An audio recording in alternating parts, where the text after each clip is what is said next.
भगवत गीता में बड़ा अद्भुत मंत्र है, सद्भावे साधुभावे च सदित्येतत् प्रयुज्यते प्रेष्यस्ते कर्मणि तथा सत शब्द पार्थ युज्यते।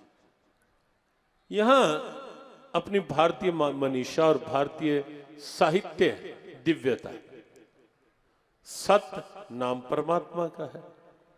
सत्य से जब कुछ जुड़ जाता है तो उसमें विचार सद्विचार बन जाते हैं, भाव सद्भाव बन जाते हैं, वृत्तियां सद्वृत्तियां बन जाती हैं, कर्म सत्कर्म बन जाते हैं, आचार सदाचार बन जाता है, उपयोग सदुपयोग होने लगता है। और जब ये सब होने लगता है तो फिर जीवन की गति जीवन काल में भी सत की ओर गति। सदगति का मतलब कि मरने के बाद वाली नहीं, जीवन काल में भी गति जो होगी सदगति अर्थात सत्य मार्ग की ओर चलने वाली स्थिति। और देह त्याग के बाद सदगति मोक्ष। और हमारी भारतीय सनातन परंपरा में मोक्ष उद्धार धर्म नहीं है, वो जीवन मुक्ति का धर्म है।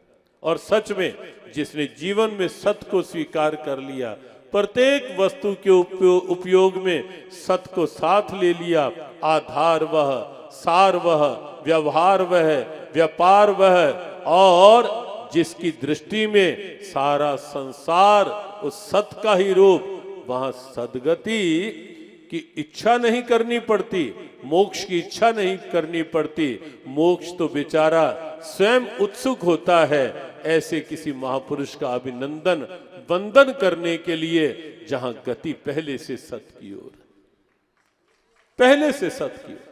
और इसलिए हर वस्तु का उपयोग जब उपयोग सत्य अर्थात परमात्मा को जोड़कर करोगे तो अपने आप सदुपयोग होगा, दुरुपयोग की सद्भावनाएं समाप्त हो जाएंगी।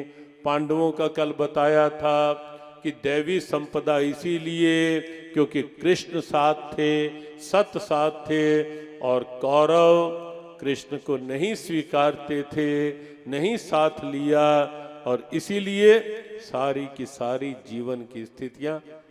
अब बेचारे वो करें भी क्या, अब नाम भी उनके ऐसे थे, दुर्योधन, दुशासन। अब ये दुरुपयोग की बात आती है ना, दुष्विचार, दुष्कर्म, दुष्वृत्तियां, दुराचार, ये सारा कुछ। अब नाम ही उन बेचारों के ऐसे हैं, दुर्योधन, दुशासन, दुर्धर्ष, दुर्मुख, दुस्सह, और एक बहन है वो भी दुशाला। नाम ही सारे ऐसे हैं बेचारों के, नाम भी ऐसे और इसलिए काम भी वैसे।